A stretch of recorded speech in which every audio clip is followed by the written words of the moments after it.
सवाल। ऐसा क्यों होता है? हम ऐसा क्यों करते हैं? बताओ ना पापा, हम ऐसा क्यों करते हैं? कोई जवाब नहीं मिला, हमने सवाल पूछने बंद कर दिया। आज हमारे पास में टाइम ही नहीं है कि एक दिन में कुछ सेकंड्स के लिए रुक करके हम अपने आप से पूछें कि भाई जो मैं कर रहा हूं वो कर क्यों रहा हूं। पता ही नहीं है, ध्यान ही नहीं है उस तरफ। और जब तक उस तरफ ध्यान नहीं होगा कुछ नहीं होगा। और सिर्फ उस पर विश्वास मत करो जो मैं बोल रहा हूं, हिस्ट्री को उठा करके देख लो। कोई भी इंसान किसी भी फील्ड में अगर सक्सेसफुल हुआ है तो उसमें और बाकी लोगों में क्या फर्क था? क्या वो दूसरों से ज्यादा इंटेलिजेंट था? क्या उनके पास दूसरों से ज्यादा जवाब होते हैं? यस और नो? नो।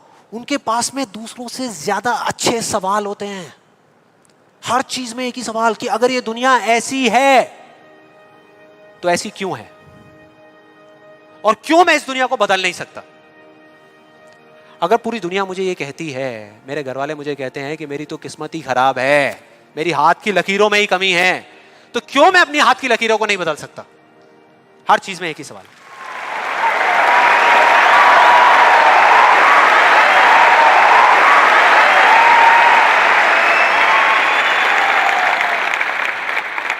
और दूसरी तरफ किसी फेलियर के पास चले जाओ, उनके पास आपको सिर्फ जवाब मिलेंगे, सवाल एक भी नहीं। सिर्फ एक्सक्यूजेस मिलेंगे, सिर्फ बहाने मिलेंगे, बस। सवाल पूछ ही नहीं रहे तो जवाब मिलेगा कहां से? कहां से मिलेगा? मिल ही नहीं सकता। तो मैं क्या कह रहा हूं कि लाइफ में आप जो कुछ भी कर रहे हो, जो भी, उससे कोई फर्क नहीं पड़ता, लेकिन अगर आपके पास में इस क्यों का बिल्कुल क्लियर जवाब है तो उस काम को आप पूरे विश्वास के साथ कर रहे हो। और अगर इस क्यों का जवाब ही नहीं है तो आप सिर्फ उस काम को अंधविश्वास पे कर रहे हो, जो आज नहीं तो कल टूटेगा ही टूटेगा। फॉर एग्जाम्पल, मैं आपको एक रियल लाइफ एग्जाम्पल से बताता हूं। क्या कभी आप लोगों के साथ ऐसा कुछ हुआ है कि घर में कोई बड़ा सा फंक्शन चल रहा हो, जैसे किसी की शादी हो रही हो, और वहां पे कोई रिलेटिव बीमार हो गया? हुआ है? कितने लोगों के साथ हुआ है ऐसा? हुआ है। तो ऐसे में क्या होता है? क्या होता है? जैसे ही एक किसी की तबीयत खराब होती है तो बाकी लोग क्या करते हैं? डॉक्टर बन जाते हैं, अपनी अपनी राय देते हैं आकर के। मेरी फैमिली में भी एग्जैक्टली बिल्कुल ऐसा ही हुआ था। मेरी एक कजन सिस्टर की शादी थी और मेरे एक अंकल आए हुए थे अब्रॉड से। उनकी तबीयत खराब हो गई, उनको बुखार हो गया, और जैसे ही एक एक करके सब लोगों को पता लगा तो सब लोग आए और आ करके अपने अपने आइडियाज़ देने लगे। एक आंटी जी आई, काढ़ा बना करके, अपना अदरक का, तुलसी का, शहद का वो काढ़ा बना करके, बेटा ये पी लो, 2 घंटे में ठीक हो जाओगे, बुखार अभी उतर जाएगा, बहुत पुराना नुस्खा है। उसके बाद में एक अंकल आए, बड़े फनी, वो आ करके उन्होंने ऐसे उनके सर पे हाथ रखा, गर्म हो रहे हैं। फिर उन्होंने कहा कुछ नहीं है, इनको ठंडी बर्फ़ की पट्टियाँ कर दो, अभी सारा बुखार उतर जाएगा। ऐसे सब तरह तरह के लोग आ रहे थे, तरह तरह के, और अपने अपने आइडियाज़ दे रहे थे। सबको पूरा विश्वास था कि ये करने से वो ठीक हो जाएंगे, उनका बुखार उतर जाएगा। लेकिन इसका बिल्कुल उल्टा हुआ।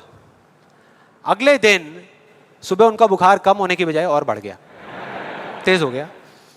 और अब ऐसे में बड़ा मजा आता है कि जो लोग जितना ज्यादा कॉन्फिडेंट थे ना अपने नुस्खे को लेकर के, वो उतना ही पीछे हट गए। उनका जवाब था कि भाई मैं तो कल ही कह रही थी कि डॉक्टर को बुला लो, किसी ने मेरी सुनी नहीं। डॉक्टर आया, वहाँ पे आ करके उसने पूरा चेकअप किया, कुछ टेस्ट बताए, शाम तक रिपोर्ट्स आई और पता लगा कि उनको मलेरिया था। डॉक्टर को जैसे ही पता लगा उसने कुछ दवाई दी और अगले कुछ दिनों में वो बिल्कुल ठीक हो गए। तो क्या फर्क था डॉक्टर में और बाकी लोगों में?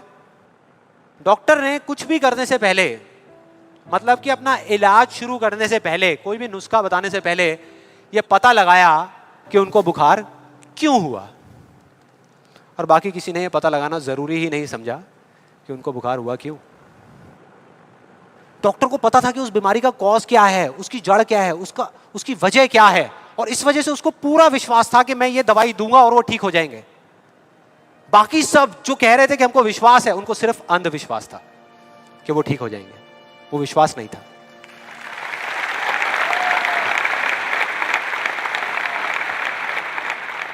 इन दोनों के बीच में ना इतना एक बिल्कुल पतली सी लाइन का फर्क होता है, विश्वास में और अंधविश्वास में, जिस वजह से बहुत बार हम अपने अंधविश्वास को विश्वास का नाम दे देते हैं और इसका आज की डेट में सबसे बड़ा एग्जाम्पल, सबसे बड़ा, वो है लॉ ऑफ अट्रैक्शन। सुना है यहां पे? कितने लोगों ने सुना है लॉ ऑफ अट्रैक्शन के बारे में? ऑलमोस्ट सबने सुना है। अब ये बहुत मजेदार है, लॉ ऑफ अट्रैक्शन। मुझे बहुत लोग मिल चुके हैं, मतलब काफी लोग मिले हैं जो आ करके मुझसे पूछते हैं कि भाई आपके हिसाब से आपको क्या लगता है कि लॉ ऑफ अट्रैक्शन काम करता है या नहीं करता? तो मेरा सिंपल सा जवाब होता है कि अगर आप मेरा जवाब चाहते हो तो जवाब है हाँ, कि ये काम करता है। साइंटिफिकली जिसको बोलते हैं law of cause and effect, और स्पिरिचुअली जिसको बोलते हैं लॉ ऑफ कर्मा, ये उसके ऊपर बेस्ड है। तो इसमें कोई शक नहीं है कि ये काम करता है, लेकिन वैसे नहीं जैसे कि कुछ लोग अपनी बुक्स के थ्रू और वीडियोस के थ्रू इसके बारे में बता रहे हैं, वैसे नहीं।